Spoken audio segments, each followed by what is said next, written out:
Hi, everyone. Welcome to our BYO-Tea Virtual Candlewick Librarian Preview. My name is Swako Shirota, and I'm the Manager of Library Marketing at Candlewick, and I'm joined by my excellent colleague, Dana Eber. Hi, I'm Dana, and I'm the School and Library Marketing Associate at Candlewick, and we're so excited to be here. Yeah, we're so excited to give you a sneak peek of our newest titles for Spring 23. Today, we're going to be talking all about middle grades and YA. And we've invited amazing guest speakers today. First, we have Whitney Phillips opening the event. She's an expert in the field of digital communication and the co-author of Share Better and Stress Less, a guide to thinking ecologically about social media, which is the newest nonfiction from our MIT Press imprint. It tackles the thorny topic of online ethics with a healthy dose of wittiness. Our hope was to have co-author Ryan Milner here as well, but unfortunately he could not make it today due to Hurricane Ian, and he's currently located in Charleston, but not to worry. At the moment, we think he is safe, and he's regretful that he could not be here with us today, but we're very lucky to have Whitney here with us. We'll power through. And then we'll move on to our brief staff presentation with some exciting new middle grade and YA coming out in Spring 23. Then we'll finally have Cynthia Leitich-Smith, author of the American Indian Youth Literature Awards, winner of Hearts Unbroken, who'll be in conversation with Candlewick editor Andrea Tampa about her exciting new title, Harvest House, that leads readers on a cross-genre mystery of contemporary YA fiction and Gothic fantasy. We have an all-star cast of talented creators here, so stick around till the end. If you find it useful, feel free to follow along the Edelweiss catalog with all of the titles in order of presentation with the link in the chat box. You'll be receiving the PDF of the presentations from today after this event as well. There's also a Q&A feature, so feel free to submit any specific question for us through the Q&A box below, and we'll try to answer as many as we can. If you're having technical difficulties, not to worry, we'll be distributing the link to an archive recording of this preview later, so you won't miss a thing. Live captioning is also available if you want to turn that on at the bottom of your screen. Okay, so now we are ready to move on to our first guest speaker. So as I previously mentioned, Whitney Phillips and Ryan Milner are media experts whose work in this book tackles the issues of pollution in our digital landscape. Whitney is an assistant professor in the School of Journalism and Communication at the University of Oregon with research interests in political communication, media history, and online ethics. She's the author of This Is Why We Can't Have Nice Things, Mapping the Relationship Between Online Trolling and Mainstream Culture. Share Better and Stress Less is her first book for young adults. Ryan Milner is an associate professor in the Department Chair of Communication at the College of Charleston.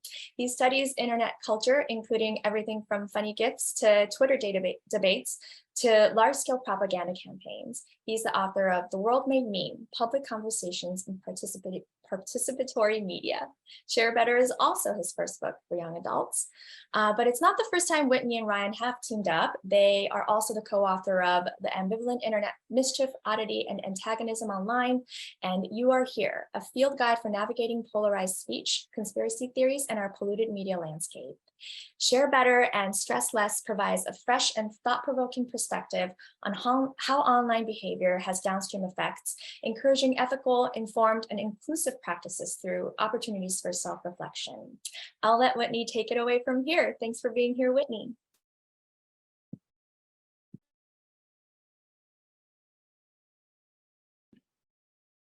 Hi, everyone. I cannot start my own video, so the host needs to, please, so much. Okay, perfect.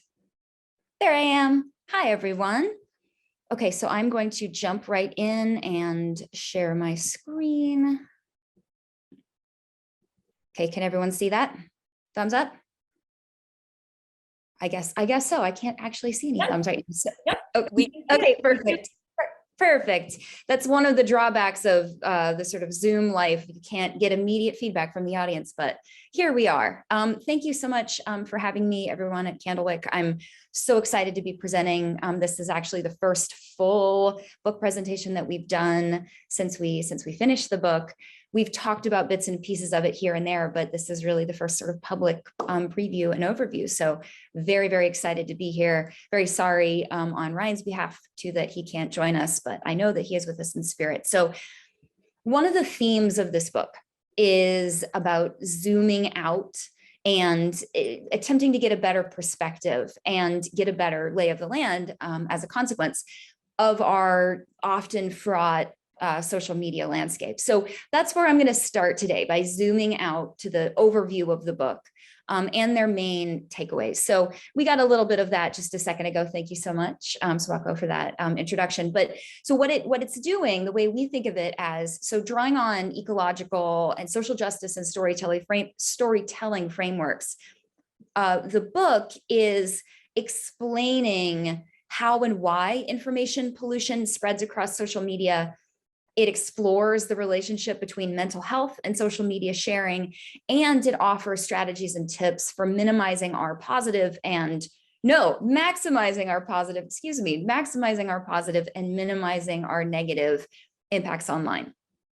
And to make this book as accessible and visually engaging as possible, it uses various strategies. So we've got call out boxes, we've got linked fictional narratives and text exchanges. This is from pieces of the book. Very excited. Again, very different kind of writing than what Ryan and I have done up till this point. But I have an MFA in creative writing, so this is sort of in my wheelhouse. So stoked that I got to actually flex those muscles. And then also personal examples from both our teaching and then our regular everyday lives. And, Ryan in particular, so this image on the screen, that's an example from his 14-year-old daughter, Sophia, who furnished quite a few narratives and gave us feedback throughout the process.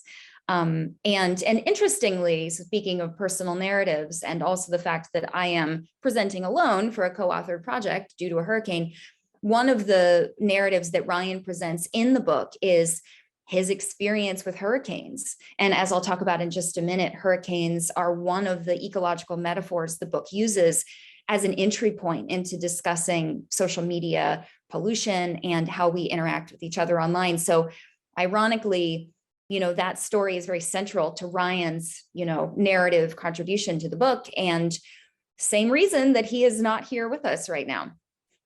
So 3 ideas in particular are woven into all of the chapters. So these are the chapters. We've got one on mental health, feeling better so you can share better. We talk about the dynamics of social media. We call them the wins of social media, or the 4 A's of social media: algorithms, the attention economy, affordances, and assumptions about information. So explaining not just what the social media landscape is like, but why it is that way. And then chapter 3, mapping the online environment using ecological metaphors, which again, I'll speak to in just a moment. Sharing information strategically, and tips for and then a chapter on accidental harm and how you can avoid that. And then the final chapter is on humor and play. I'm a trained folklorist and can speak with some authority on the fact that humor is really hard to write about and it's really hard to capture. And so it's very difficult to have conversations about humor in offline spaces. Online, it can get even stranger, more fraught, even more quickly. So we wanted to make sure we had a full pullout for humor itself. So woven throughout all of those chapters, we have these 3 ideas listed on the screen now: information pollution, mental health, and accidental harm. We're covering a bunch of other topics, but ultimately everything comes back to or refers to that. So first, information pollution. So we approach problematic or harmful or otherwise sort of makes our bodies uncomfortable information through the lens of information pollution. And that idea in itself is grounded in 3 ecological metaphors that you can see on the screen. So redwood root systems highlights all the stuff from platforms to audiences that information, including information pollution, travels through. And I'll talk more in just one second about how we conceptualize polluted information. But to do that, we have to talk sort of about the vessels, that's not quite right, the ecological processes that information travels through. So redwoods is all about the stuff that information, including information pollution, travels through.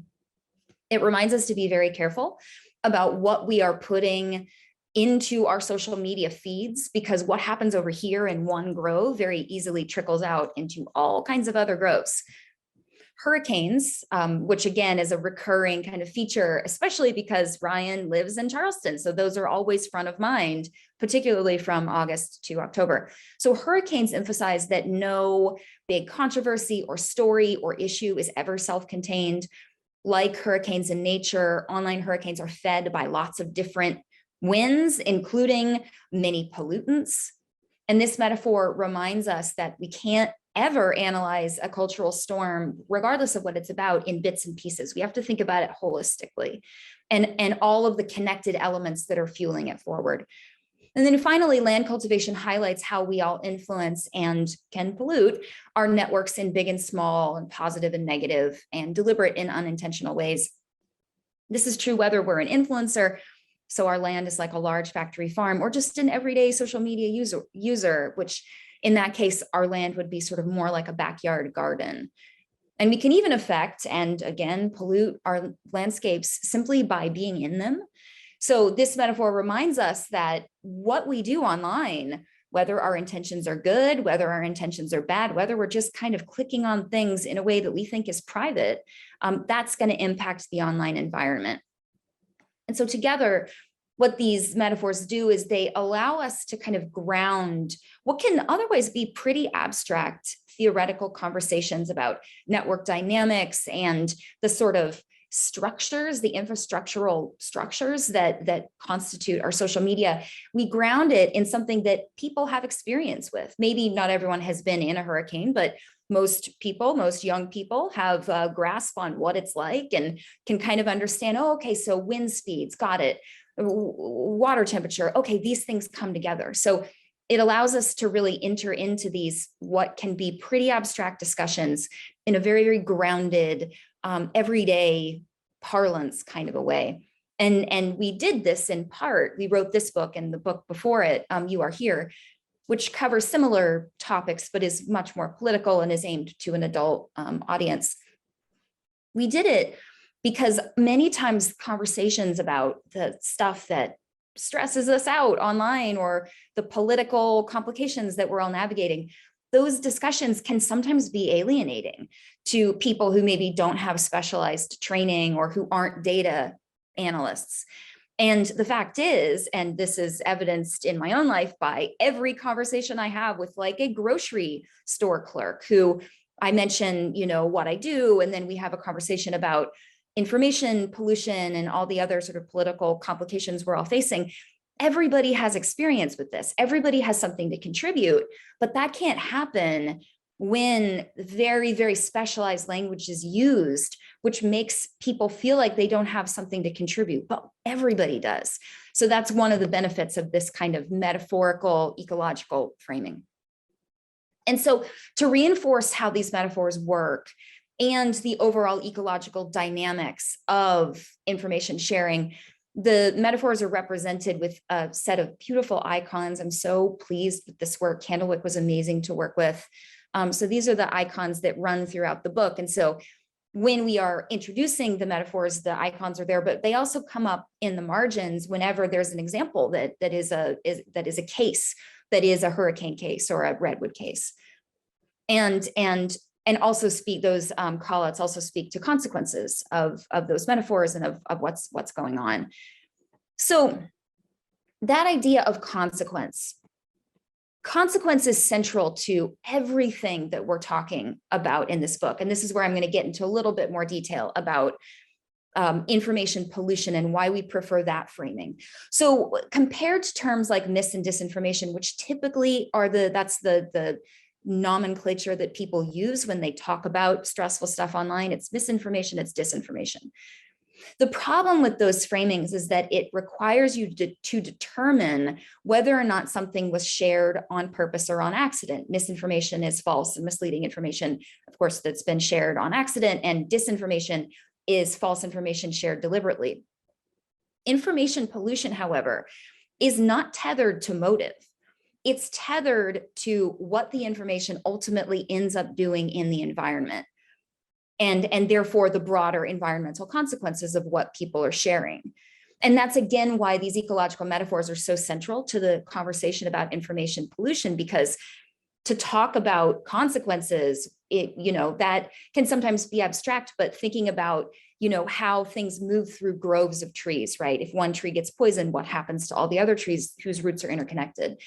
Or thinking about consequences of warming waters, right? That creates bigger, stronger storms.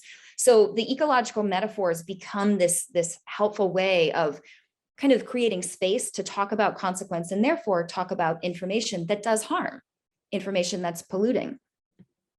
And just as in the natural world, these negative environmental consequences, it's not just confined to the people who set out to pollute.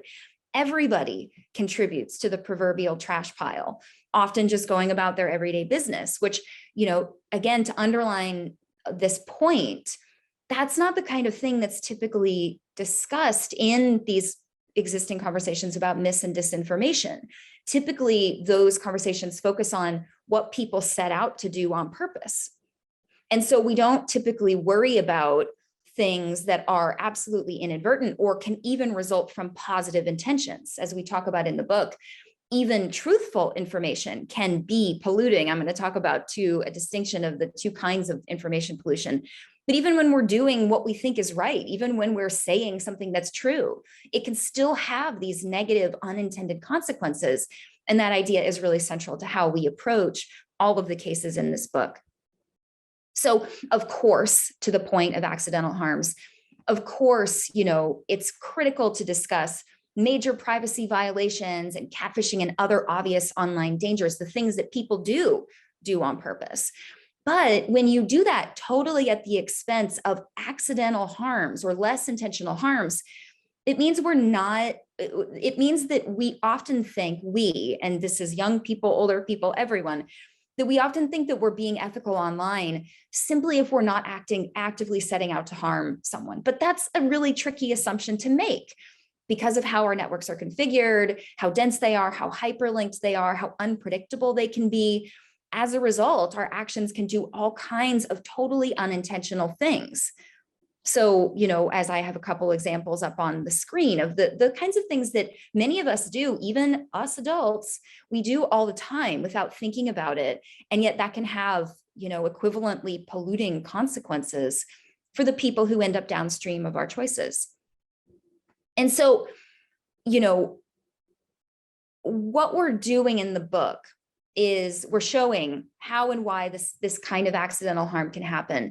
And then we're also offering tips for harms that can be avoided and responding more mindfully and with more humility when harm happens despite our best efforts in causing it. So to kind of click back to the idea of information pollution, what we talk about is two types. And this is another reason why the concept of information pollution is very helpful, I think, more or in different ways than mis and disinformation. There's actually two ways that things can be polluting. You first have information that's polluted. So it's problematic in and of itself because it's explicitly harmful, because it's explicitly false. That's the kind of pollution that's most aligned with the concepts of mis and disinformation. But as I mentioned a minute ago, there's also information that's polluting, which isn't necessarily bad information at all. It can be true information, it can be good information, but it still can fill people's brains with sludge when there's too much of it, or it pushes them to a state of overwhelm. And in the book, we refer to this as pollution chain reactions. Most of us are all too familiar with this dynamic in offline spaces when we're overwhelmed or tired or hungry, or asked exactly the wrong thing by exactly the wrong person. We often react in ways that we later regret, but in the moment can't seem to avoid or even necessarily recognize as reactive. And it's not surprising that this happens. Neuroscience research has long emphasized the relationship between overwhelm and diminished attention and diminished emotional regulation. Basically, more stress means fewer cognitive resources. Fewer cognitive resources means less perspective means more problems when people are speaking from a reactive place and sharing on social media from a reactive place. And as we both, Ryan and I, have seen again and again from class to class, year to year, stressed out sharing, this is according to our students, according to our own observations, according to our own experiences, Stressed out sharing tends not to be the most healthy or best sharing that we would hope for.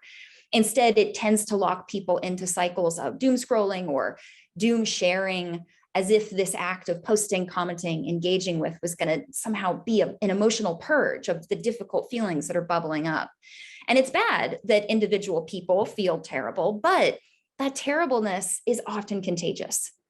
When the things that we post ends up sending other people into a similarly reactive state and pushes them to overshare or overpost or overreact. Hence, again, pollution chain reactions. And so this basic relationship that pollution chain reactions is capturing, it captures one of the, I think, major contributions of the book, and that is highlighting the relationship between how we're feeling and what we're sharing, our information and our inner lives. And that's really central to how we approach media literacy and ethics throughout the book. And it's central to the stories that the book's main characters have to navigate. Young people and old people too, I'm going to talk about that in a second. Young people have so much information zooming at them constantly, and therefore so many sources of stress that can significantly impact how they interact with others and how they choose to share information.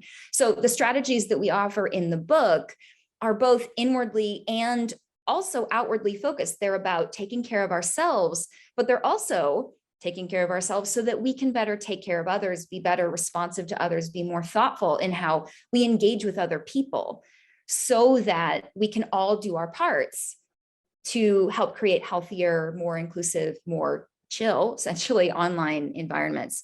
So one final point, and then I will open for questions. I'm very excited to hear what kinds of questions you might have. We wrote this book for young people.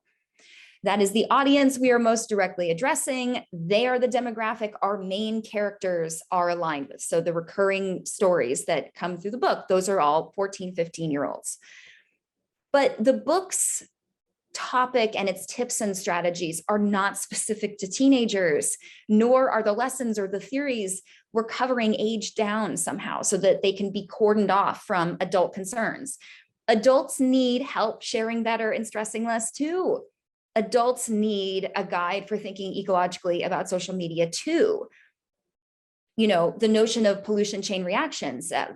Think about what social media was like for you today. More than likely, you encountered someone who was reacting to something in a way that speaks to sort of how to a limbic reactivity, right? And that those pollution chain reactions, whether they're triggered by polluted information or polluting information, that still clogs our feeds. It makes it more difficult for us to have the perspective we need to make the kinds of ethical choices that are necessary for building and cultivating a healthier, more inclusive online space. So as we were writing this book, yes, we were thinking about young people, but we were also thinking about the parents and the educators and the librarians who would be reading the book or teaching the book or stocking the book on their shelves. You know, as in many ways, adult readers are as much a target audience as young readers. This is not going to be a book that would be alienating or feel too young for adults.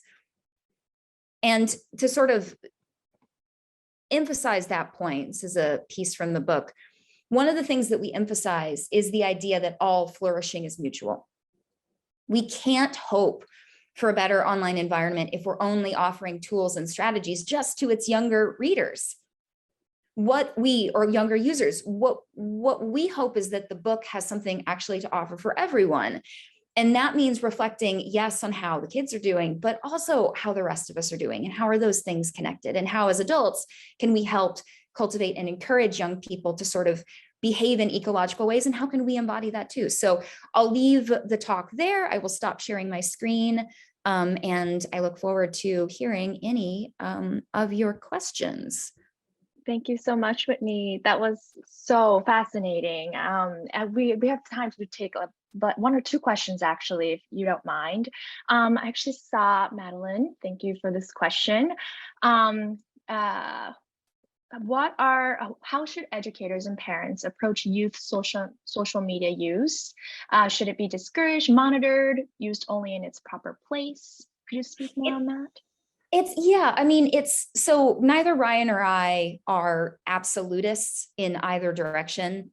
Social media is critical for young people's sense of connectedness and mental health and their development. It's also the hindrance to mental health and development and connection, that it's ambivalent. That's why our second book title is The Ambivalent Internet. It can be both really problematic and really positive. It sort of depends on how you're using it, to what end, and who ends up impacted as a result. And so we would never say there should be, only 2 hours worth of social media use per day. Sort of like, I don't know if it's really positive, pro-social, pro-democracy social media use. Do we want to limit it? Do we want to take that away from young people, especially, young people who are members of marginalized groups who might not otherwise be able to connect with their peers? So the trick is really thinking about what happens as a result. What are the consequences? Not what are people's intentions, because intentions are interesting and intentions can be important, but online, because of the network dynamics that we talk about in the book, intentions are often severed from consequences. So what we actually see in the world are the consequences. The intentions, you might know them, but your audience might not. So do they ultimately matter as much as consequences? Our argument is no. So really emphasizing to young people and older people that things we do online are going to have consequences that we can't anticipate. How do we think about it in this ecological way that allows us to feel better and other people to feel better too? And as long as there's an understanding of that, of reciprocity, of connection, of shared responsibility, social media can be harnessed for its better angels, I guess you could say. And if it's not, if it's used in a way that's very self-focused and contributes to reactivity, contributes to the reduction of perspective, then that's not a social media that will benefit adults, let alone young people. So it's how you use it and the approach that you take to it and the risks that you understand that are fundamentally associated with it. Same thing as being a responsible consumer, in our offline marketplace. If you're not thinking about the trash that you're generating by the objects that you purchase, well, you're more likely to make choices that not just sort of create more trash for yourself, but for others as well. So it's all a perspectival thing. And we hope that the book does at least a little bit, or plays a little part in some folks' ability to think differently and better about these social spaces so that they can be more inclusive and healthier for everyone. My God, I can't agree more. Thank you so much. That was such a wonderful presentation. And this book, like you said, is such a helpful resource in navigating the rough waters of contemporary online culture for teens and adults alike, and examining it from such a unique and fascinating angle that reframes our way of thinking about information pollution. I'm so excited for all of you guys tuning in to see Share Better and Stress Less when it comes out next March. Make sure to check this out, everyone. We're just sending along a round of virtual applause to you, Whitney. Thank you for being here. And I think we're going to now move on to the presentation for Spring 23. Thanks, Whitney. Thanks, everyone. All right. So just going to turn back my camera on. And if you guys want to learn more about our upcoming MIT Kids Press and MIT Press titles, make sure to scan this QR code here and sign up for the e-newsletter to get news and special offers. All right, we'll now move on to the staff presentation to give you the tea on Spring 23 older reader titles to note. So before diving in, make sure to follow us on social media. Please tag us if you're posting during this preview with hashtag Candlewick Preview. We'd love to hear what you guys are most excited about. And be sure to also subscribe to our library e-newsletter, Candlewick Circ, and others we have available to stay updated on our news and upcoming titles and author events. We also are happy to share that Candlewick will be at SLJ free online summit day of dialogue coming up on October 6th. And the New York Times bestselling author Mac Barnett will be kicking us off with an opening keynote and giving us a sneak peek at his newest picture book collaboration with Christian Robinson, 20 Questions. You can register for the event here on the QR code. There'll also be panels throughout the day featuring some of our beloved authors. The CSK Honor Award-winning author of 12 Rounds of Glory, Charles R. Smith Jr., will be sharing with us Soccer Queens, and also New York Times bestselling author Cynthia Leitich-Smith, who's also here with us today, will give us a sneak peek into her new YA Harvest House. And lauded middle grade author Lindsay Eager will share with us her exciting debut YA novel, The Family Fortuna. We also wanted to let you know that on October 17th, the Twitter discussion of our classroom read of National Book Award finalist, The Assassination of Franklin Spurge, begins. Students and their teachers can follow #CandlewickAllClass on Twitter each week to join in a Twitter slow chat conversation with Boston literacy activist and educator Nicole Montgomery. Participants will engage with one another about small sections of the text and illustrations throughout the week for a richer understanding of this hilarious and biting social commentary. And then if you'd like to hear more about our YA titles, be sure to sign up for the YA preview coming up in November, where we'll be book talking with all-star YA author guests. It'll be on Friday, November 4th at 7 p.m. Eastern Time, where we'll feature exciting new titles coming out from Candlewick and Walker Book US. And then we also highly encourage you to tune in to our Black Creators series, which is an educator-focused conversation series that highlights the work of Black authors and illustrators led by Dr. Sonia Cherry Paul. We're excited to start our 3rd season with this all-star cast. Check out the full schedule on blackcreatorseries.candlewick.com. If you haven't already, be sure to go to our Fall 22 lookbook, which offers a bird's eye view of the current list, along with a series of fun author videos and the archive recordings of our previous librarian previews. We'll be creating a similar page like this for Spring 23, so stay tuned. All right, let's move on to our title presentations. So first, oh, sorry, Dana, that's you. Oh, no, you're first, I think, Swako. My bad. Sorry about that. I will start us off with Elf Dog and Owlhead, a brand new middle grade fiction from the singular imagination of National Book Award winner M.T. Anderson, accompanied by Junyu Wu's beautiful black and white illustrations. Inspired by his relationship with his own dog, who sadly passed away, Elf Dog and Owlhead is M.T. Anderson's pandemic novel that honors the beloved pets who can transform our own loneliness. In this new middle grade work, main character Clay is eager to escape stress at home and retreats to the woods. When an elegant little dog, Elphanor, appears among the trees, Clay sees something uncanny in her. With this mysterious dog acting as a guide, Clay will glimpse a whole new side of the forest. Each day, the dog leads Clay down paths he never knew existed, deeper into the unknown, but it's not all exciting, surreal adventure. There are traps and terrors in the woods too, and if Clay isn't careful, he might get lost in the forest forever. It's imaginative and darkly mysterious in equal measure, but at its heart is a story of love and friendship between a boy and his dog. It's coming out in April next year for ages 8 through 12. Thanks. Sorry. So now I get to talk about Hoops, which is accomplished picture book creator Matt Tavares's first foray into the graphic novel world, which is so exciting. It is a fictionalized version of the journey of the Wilkins Regional High School girls basketball team during their rookie season. The book cracks open the struggle for gender equality. The boys' team was given uniforms, buses, prime practice time, and laundry service, while the girls' team was left to make their own uniforms with electrical tape, figure out transportation themselves, and practice only after the boys' team was done. With a committed female coach, though, the Lady Bears practice, persevere, and ultimately become victorious. And of course, Matt Tavares has made so many beautiful picture books, and now he is making a beautiful graphic novel.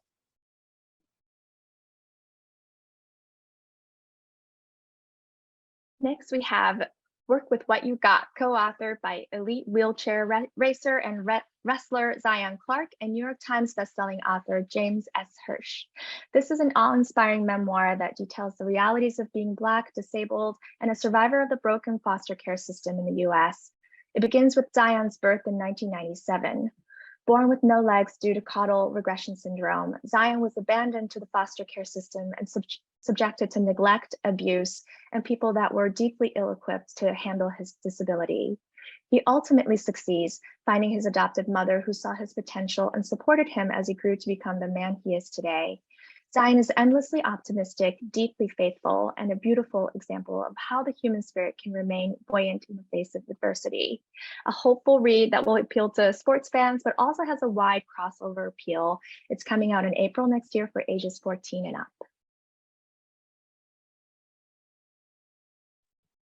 Next up, we have The Girl from Earth's End by Tara Dairman. Tara is the author of multiple middle grade novels, including the All Four Stars series, but this is the first on our list, which is so exciting. 12-year-old Henna has a happy home with her two papas on an island until one of her papas gets sick. Desperate to save him, she goes to St. Basil's Academy to learn about a magical healing plant that might make him better. Along the way, she opens her eyes to the wider world, realizing that there is a time and place for everything, for making friends, for happiness, and for letting go. The book features an inclusive cast of characters, and you won't want to miss it. Next, we have The Family Fortuna. This is a dark and dazzling YA debut of lauded middle grade author Lindsay Eager. Our protagonist, Avita, is the crown jewel of the family Fortuna, with her act selling out every night. When a young artist comes to the circus to create pictures of the performers, her rendition is terrifying and grotesque, the bird girl. And Avita is confused. Is that all anyone sees? A hideous monster? Determined to be more, Avita devises a plan for freedom and to escape out from under the oppressive thumb of her ringmaster father. But will the circus and her family survive if she leaves? The Family Fortuna challenges every notion we have about being different, finding your place in the world, embracing who you are, and stepping out into the light. It's also the perfect YA crossover title for fans of the Stephanie Garber's Caraval series and Erin Morgenstern's The Night Circus. It's coming out in March next year from ages 14 and up.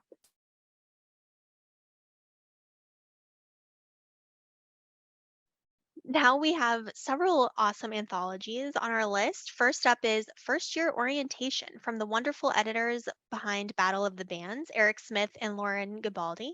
This time they're focusing on the transitional year between teen and new adults. Like in Battle of the Bands, First Year Orientation follows a series of interconnected stories during the first year orientation day at the fictional Roland College. They've pulled together another stellar lineup of best-selling YA authors, including Adi Alsed, Kathleen Glasgow, and Phil Stamper, just to name a few, making this a must-have for any teen reader, especially those on the cusp of graduation and heading into their first year of college. Another anthology, Calling the Moon, is a new collection of stories featuring short fiction and poems around the topic of menstruation, written exclusively by authors who are Black, Indigenous, and/or people of color. With entries from beloved authors like Christina Soontornvat, Nikki Grimes, and Erin Entrada Kelly, this collection reassures readers that they are not alone in their period journey, whether it brings joy, sorrow, or self-discovery. And then finally, we also have another anthology, Absolutely Normal, short stories that smash mental health stereotypes, from editors Nora Shalloway Carpenter and Rocky Callan. This focuses on the importance of mental health. Channeling their own experiences, 16 exceptional authors subvert mental health stereotypes in this powerful and uplifting collection of fiction. Some of the contributors include Nikki Grimes, Francisco X. Stork, Marcella Pixley, just to name a few. Again, there are so many amazing contributors. Through powerful prose, verse, and graphics, the characters in this anthology defy stereotypes as they remind readers that living with a mental health condition doesn't mean that you're defined by it. And of course, in the world we're in today, so many people are struggling with mental health issues. So this is a very important book. Moving on to titles from Walker Books US, we have Talia's Code Book for Mathletes. From the author of the internationally best-selling Amelia's Notebook series, Marissa Moss, comes a STEM-focused graphic novel about Talia, a girl that loves math and doodling. After her best friend Dash abandons her for their new school's misogynistic mathletes team, she decides to start an all-girls team and succeeds in more ways than one. Like the Amelia's Notebook series, which inspired a generation of female comics artists, this series is illustrated with 4 color doodles throughout in a notebook format, encouraging girls to express themselves visually and to love math. But essentially, this delightful new series series is for all mathletes, doodlers, and anyone who has ever had to navigate the unfamiliar conventions of a new school. Coming out in June for ages 8 through 12. And then next we have the book that no one wanted to read. British actor Richard Ayoade, known from the popular show The IT Crowd, Travel Man, and also the voice of Zero in The Mandalorian, takes his talents to the younger set and with a very meta book. The book is narrated by a reluctant yet to be read book that has a lot of opinions and some excellent stories. It gets irritated when readers bend its pages back, and it finds authors quite annoying, but it does have a story to tell. After all, the life of a book isn't easy, especially when people judge you by your cover. Not every book can be adorned with sparkly unicorns. Subversive and imaginative, this book encourages readers to find the courage to tell their own stories, even though there might be a slow start to rev up your imaginative engine. Wittily illustrated by Tor Freeman. This is coming out in March next year for ages 10 through 4. And next, we have Never Trust a Gemini from exciting new debut author Freya Nicole Wolf. Wolf pens a hilarious astrology-driven LGBTQ+ YA rom-com featuring Kat Phillips. Full of unrequited crushes, Kat thinks it's her year to move on from Allison Bridgewater, who seems to only be interested in talking to boys, and get a new boyfriend. But as Kat realizes the struggles of having a boyfriend, cute, energetic Morgan swoops in and steals Kat's heart. But can a Gemini like Morgan be compatible in all the romantic fantasies that Kat has conjured in her head, or will she miss out on true love? While Kat does learn more about her sexuality and the process of coming out to different people in her life, this book focuses on the joys and awkward misunderstandings of teen romance, rather than struggles for acceptance and love. It's coming out in May for ages 12 and up. And next we have Different for Boys. From New York Times bestselling author and two-time Carnegie Medal winner Patrick Ness comes a contemporary novella that explores sexuality and masculinity, all with a touch of humor. Different for Boys follows Ant Stevenson, a young teenage boy who is primed with many, many questions about intimacy, feelings, and prejudices he deals with every day between his friends and enemies. Paired with T. Bendix's black and white illustrations and black bars over text to give it both an immersive and fourth wall breaking feel. Different for Boys is a timely LGBTQ+ story about finding support in unexpected places while navigating male romantic relationships and friendships. It's coming out next March for ages 14 and up. And quickly, we have some more Walker Books US books. We are excited to present the final book in the Gifts series by Irish author Carolyn O'Donoghue. And you don't want to miss the first 2 books in the series. Of course, All Our Hidden Gifts was a New York Times bestseller as well. I think on the next slide, you can see the first 2. So make sure you read the whole series. And then we also have the second book in the Loki series. This one, Loki, A Bad God's Guide to Taking the Blame, shows Norse god Loki grumbling and snarking and doodling his way through his enchanted diary, just like the first book, recording the highs and mostly lows of living on Earth as an 11-year-old boy. Then we have Festergrim, which is the 4th book in the thrilling Eerie on Sea series from Thomas Taylor. In this one, Herbie and Violet's arch enemy, Sebastian Eels, turns up on an Eerie on Sea, seemingly back from the dead, and it can only spell bad news. And then finally, we have Welcome to Consent, which is a companion resource to Welcome to Your Period, which is covering another very important topic, consent. Experts Yumi Stein and Dr. Melissa King acknowledge that it can be hard to talk about consent, especially with young readers, but they challenge this notion by providing readers with clear information and the tools to speak up and set clear boundaries. And then we also wanted to note here that there are some important paperback releases. You'll probably already know these titles: Revolution in Our Time, a multi-award winning title from Kekla Magoon that's coming out in paperback, and also Beatrice Prophecy from Kate DiCamillo and Sophie Blackall.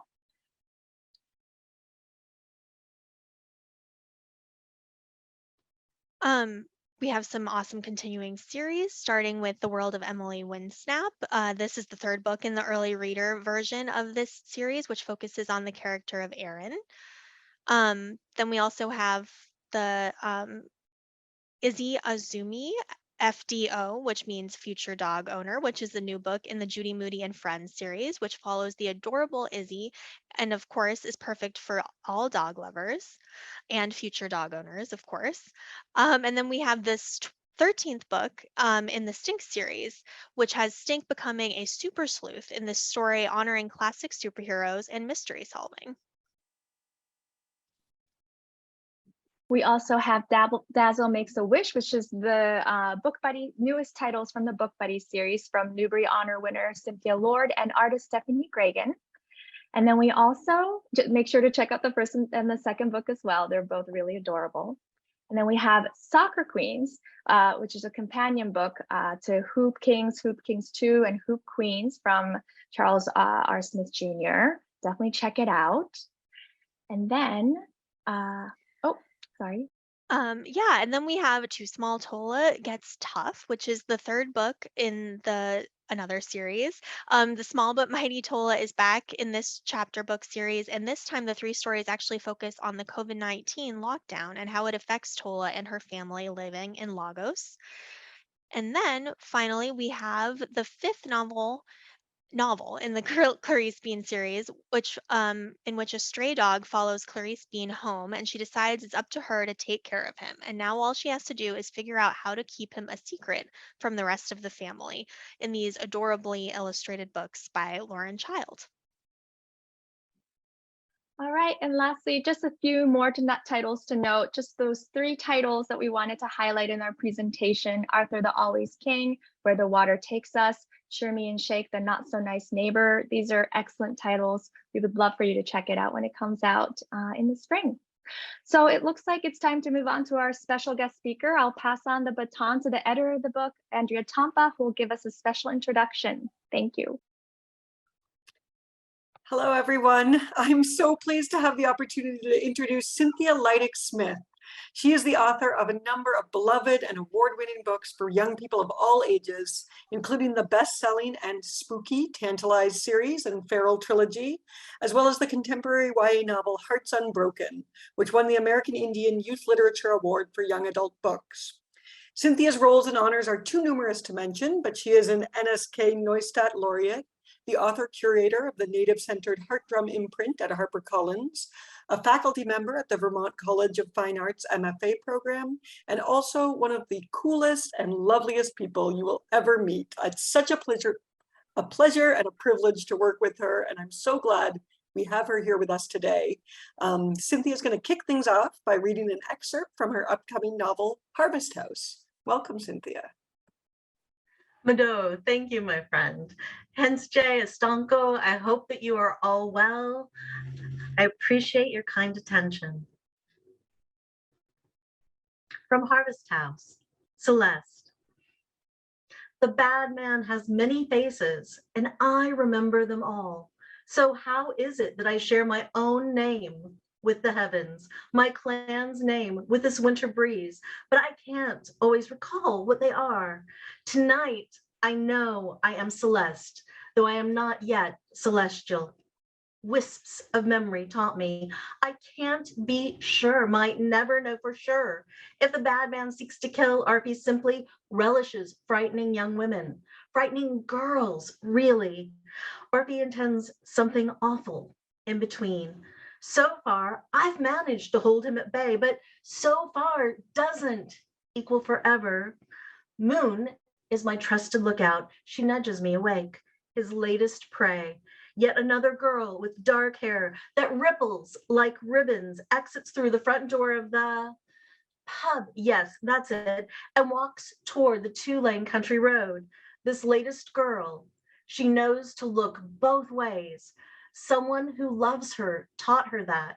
Someone who loves her will miss her, warn her if I fail. The thought of love uncoils a memory. I left home after high school graduation for a love of books, a love of poetry, for the promise of education with every intention of returning. Is she 17, 19, younger or older than I was then? The girl waits, shifting her weight from one foot to the other, stalled by a passing motorcycle, a passing sedan, a passing pickup truck. She's stalled long enough that the lurching, desperate shadow of the bad man will catch up with her soon. In the gutter, atop the empty building on my side of the road, the mourning doves sense my dread and shudder in their cozy nests. Their kin have flown to warmer, brighter skies, but they remain my steadfast companions. I'm grateful, though I long to fly too, but as long as the bad man lurks, another girl may need me. As long as the bad man lurks, I will stay. Red dye streaks the girl's flowing hair. It's bold, formidable. She doesn't know. I recognize her, almost recognize myself in her. She doesn't know that I'm her sentry, soldier, sister, salvation. I protect girls like Mother Morning Dove protects her chicks. Skittish, this girl hesitates at more oncoming headlights. Can she hear him scraping forward? Can she sense the danger that she's in? I silently urge her, hurry, hurry, hurry, hurry, please. I wish it was autumn when I can see better, hear better, sometimes speak.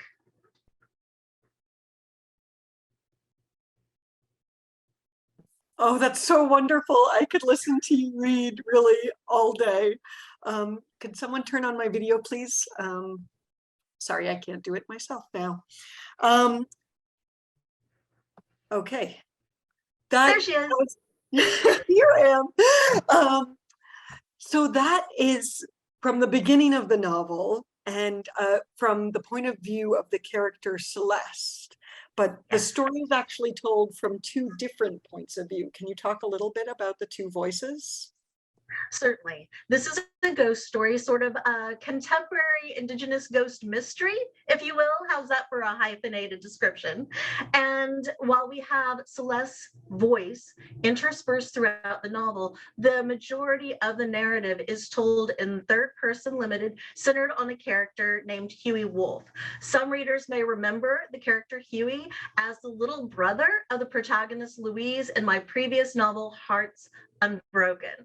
And we have a sense through Huey of contemporary time, of a range of sort of Scooby-Doo, Buffy, Stranger Things-esque characters who are leaning into friendship and their unique interests and skills to try to figure out what might have happened to a young woman who vanished decades before. And was the story, did it start as Huey's story and you added Celeste's voice, or what came first? You know, normally I do start with character, and I have been wanting to write a story about Huey for a long time. I even drafted one, a middle grade novel about him many years ago, but the themes were sort of too complex for the age and personality of the character, and so I had to rethink it. But in this particular case, I started with a concept. I began with the idea of a commercial haunted house, you know, the kind of place that you buy tickets and you go with your friends or family to celebrate Halloween. And then the twist would be, what if it was really haunted? And the people who worked there and were designing it didn't have that undercurrent, if you will, of information. And so there was plenty of opportunity for sort of general hijinks, but also a really sustained, suspenseful narrative. It's such a great setting for a spooky mystery. And I feel like setting is one of the many, many strengths of this book. But, you know, it's set at this crossroads, which becomes very important. And in this community, can you talk a little bit about the setting and where it came from and what it means? Certainly. The Crossroads is a fictional setting set between the town of Hannesburg, Kansas in Douglas County, which is an ethnically German small town that includes a large intertribal population as sort of a spillover of Haskell Indian Nations University in Lawrence. It's sort of someplace that Native people can afford to live and also go to this intertribal college, and new suburbs, which are more upper middle class. And it's the in-between between, and where we have some small local voice businesses that haven't been displaced by chain restaurants or big box stores, that kind of holding on sort of place, which seemed right for the idea of a ghost haunting that place. But beyond that, there is a larger symbolism to Crossroads, to north, south, east, and west coming together. You know, you have the four directions, which is in itself sacred, and you have the idea of needing to make a choice. Which way will I turn? Which seemed like an excellent fit for a story that was, you know, hopefully about characters making page-turning choices. Absolutely. Absolutely. And it's such a, I mean, it feels like a community that I would want to step into. And, you know, when you describe the restaurants that they visit, and it really, it's warm and welcoming. And that's sort of in contrast to some of the big issues that you raise here. I mean, one of the issues that you discuss is the missing and murdered Indigenous women, girls, and Two-Spirit people movement. And can you talk a little bit about the role that crisis plays in Harvest House? Yes, certainly. For those who aren't familiar, this is a genuine emergency. In Indian country, Native women are 10 times more likely to be murdered than any other demographic. So that has spillover onto our girls as well. Murder is a third leading cause of death. The aunties, if you will, of Native kidlets, so me, Angeline Blee, Tracy, Sorrell, Dawn Quigley, we're very aware of the need to have narratives that comfort our children and teens, to give them context and also create a shared understanding and empathy with a larger circle of young readers. So we're all coming at it from slightly different slants. For me, who is someone who was a student journalist, I'm coming at it from the role of the news media, both contextually, the wider media, which hasn't given the attention to this issue that it has to, say, murders and missing person cases involving white women and girls, but also to, on a more positive side, what emerging young journalists, what emerging young storytellers can do better, to raise awareness, to raise options for better law enforcement, options for ways we can heighten the appreciation, the need for people to understand that our girls and women deserve to have full, robust, safe lives. So in that, I didn't want to kind of mind the trauma.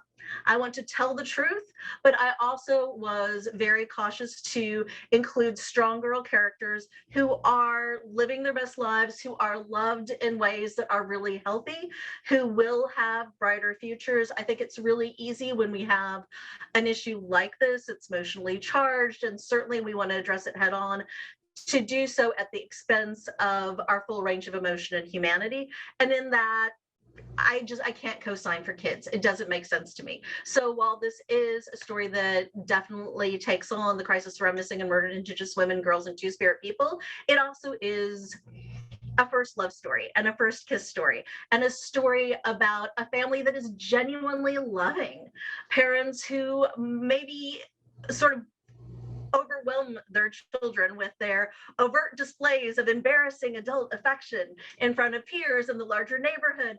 And all of that is universal and relatable, and make sure to show that Indigenous people are so much worse than the worst things that are so much more than the worst things that have ever happened to us. Absolutely. Oh my God. And I love Huey's parents, and especially Huey's dad setting up for Halloween is just like some of the funniest scenes. And the characters are also active and positive. I love Huey. I love his sweet, tentative romance with Marie. They're so respectful of each other. They're so interested in and respectful of their separate Native cultures. And just watching them get together, it's like, you know, warms the cockles of my heart, I have to say. Yes, there is a lot of intertribal romance on the page, and yet we have so many Native children with hyphenated tribal identities. So it's an opportunity to show diversity within Indian country and really reflect the truth of what's going on with our kids. Absolutely. Absolutely. And can we talk a little bit about the cover art? I know that you're a fan of Britt Newton's absolutely gorgeous cover art. Can you tell us a little bit about the role you played in helping to shape it, and what features of it are you most excited about? Certainly. The cover is by Britt Newton, who is a debut YA illustrator with this cover. She is, like me, a tribally enrolled citizen of Muskogee Nation, which is located within the boundaries of what we currently call Oklahoma. For those of you who may be familiar with it, that is also the setting of the popular television show Reservation Dogs. My stories are taking a look at middle-class kids, some of whom are from that community, some of whom are from other tribes, and a larger group of friends that they interact with. So here you have Huey, who is the in living space principal-centered character, and you have Celeste, who's a ghost, and this parallel shows the tie between them. They're essentially tied literally by the title, by Harvest House itself, which is just so incredibly smart.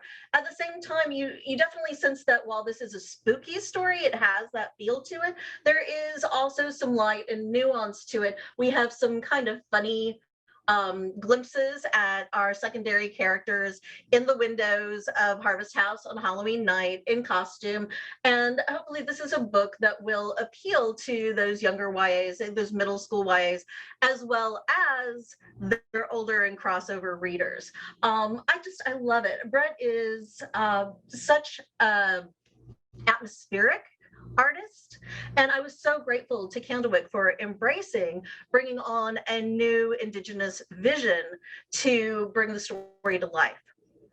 It's such a terrific pairing. I'm really excited about it. I know we're running a little bit over, but we're going to go to the crowd for some questions.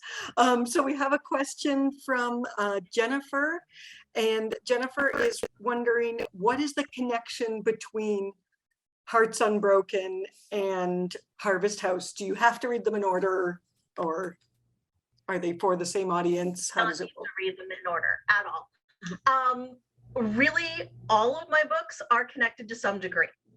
And part of that is because as an Indigenous storyteller, I'm very careful about asking families for permission to use names that are either traditional tribal names or are prominent, even if they're not so recognizable within a certain tribal nation. Consequently, I have some large extended families used with permission. And so Harvest House is centered on Huey, who is the little brother of Louise, who is a protagonist of Hearts Unbroken. You can read them in either order. I would actually, if you have a group of kids, start them on Harvest House and go up, because it is more of a younger YA, and Hearts Unbroken is more of an older YA. Perfect. But Thank you. To be extremely technical about it, the Wolf family was featured in my first book, Jingle Dancer, which has been in print over 20 years, and these are cousins. Wow, I love these connections between your books. It's like little Easter eggs. When you read another one, you recognize the characters, the relationships. It's such a joy. It really is. Well, it's sort of the world of the cat, right? It's Synverse. So anytime you turn the page, like if you were in the world, anytime you turn a corner, you could run into someone that you know from somewhere else. And that makes sense somehow.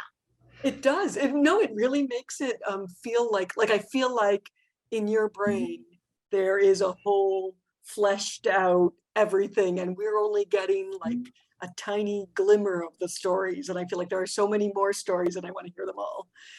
Yes, occasionally someone is a sibling, and occasionally they're a sibling cousin. You just never know. And if they're my age, then they're probably an auntie. I love that. I have to say, as a non-native reader, getting those insights into different relationships and things that work a little differently than they do in my life and in my relationships was wonderful. And I can only imagine for native readers, seeing that sort of familiarity on the page must just be it must just mean so much.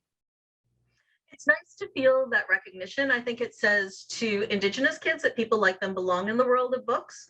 And I think for non-Native kids, it's corrective for a lot of misinformation that they may have picked up in the popular culture. And they realize, oh, you know, Native people shop at Target and they walk their Chihuahua and they wash the dishes just like we do. And it sort of breaks through those stereotypes of the boogeyman on the prairie or the mystic crystal waving, crying over litter person.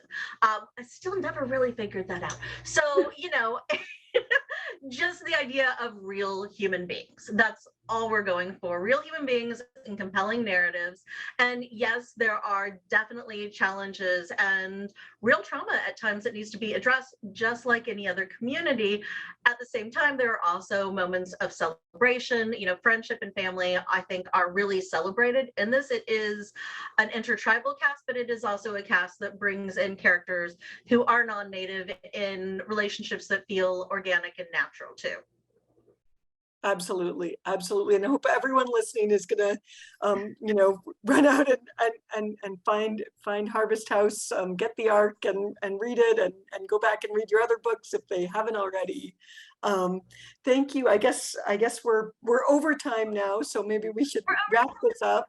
We're over time, but thank you so much. Thank you guys so much. It's been such a treat. Well worth every moment. Madame, my friends, thank you. It is such an honor to be published with Candlewick. I appreciate all you do for us. We are so lucky to have you. Thank you, readers. I cannot agree more. Thank you so much, you guys. That was a lovely presentation. Such a treat to get to hear about this exciting new title for teens. And that reading was so powerful. I agree with Andrea. I can listen to you for days, Cynthia. Sending along a big virtual applause your way. Everyone, like Andrea said, definitely check out Harvest House coming out next April. If you'd like to get a head start on reading, you can request the e-galleys on our Edelweiss catalog for any of our titles that we presented today. All right, I can't believe it, but it looks like it's already time to wrap up the preview. All right, so oops, I'm going to turn back my camera if I can. Oh, here we are. Okay, we hope that you enjoyed the preview as much as we did. This concludes our virtual librarian preview for Spring 23. If you want to check out the picture book preview recording, you'll see it uploaded on our Spring 23 lookbook along with the recordings of this preview very soon. So that's coming your way. The link to the page will be sent to anyone who registered for this event. And make sure to pick up your virtual goodie bag on your way out, which includes the slides from today and other helpful resources for the featured titles. It'll just pop up right in your browser after you click out of this event. And if not, you'll get a follow-up email in your inbox tomorrow. Well, I hope you guys are having a lovely fall, happy reading, and we look forward to seeing you at our next event. Cheers. Cheers. Cheers. Thank you.